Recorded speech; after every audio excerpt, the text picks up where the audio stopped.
ជំរាបសួរដល់លោកគ្រូអ្នកគ្រូក៏ដូចជាអាណាព្យាបាលសិស្សទាំងអស់ព្រមទាំងបងប្អូនសិស្សានុសិស្សទាំងអស់បាទអញ្ចឹងថ្ងៃនេះគឺខ្ញុំចង់ចែករំលែកដល់លោកគ្រូអ្នកគ្រូក៏ដូចជាអាណាព្យាបាលសិស្សហើយនិងសិស្សានុសិស្សបាទទាំងអស់បាទអំពីនៃការ down load នៅកម្មវិធីបាទ PLP ដាក់នៅលើបាទជាដំបូងគឺសូមយើងចូលទៅកាន់បាទ Google Chrome បាទអញ្ចឹងយើងចូលមកកាន់ Google Chrome នេះមកបាទយើងចូលមកហ្នឹងហើយ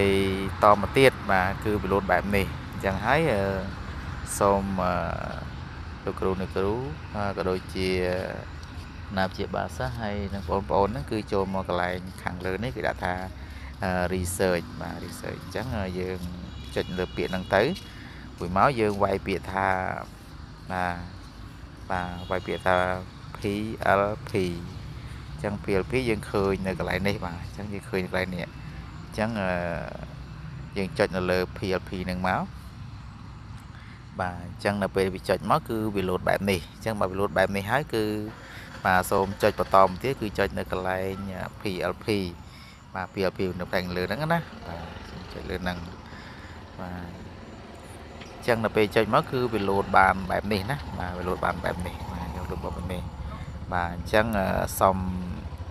បាទយើងចូលទៅមើលខាងលើបាទលើអ្នកកន្លែងត្រី3ណាបាទចូលទៅត្រី3នេះបាទគឺយើងចុចលើត្រី3នេះមកបាទតមកទៀតគឺយើង scroll ចុះមកក្រោម scroll ចុះមកក្រោមហ្នឹងកន្លែងហ្នឹងយើងរកពាក្យបាទយើង scroll អស់មកបាទយើង scroll រើពាក្យនេះបាទកន្លែងនេះណាបាទគេថា add to home screen បាទ add to home screen អញ្ចឹងយើងចុចលើហ្នឹងមកណាចុចលើហ្នឹង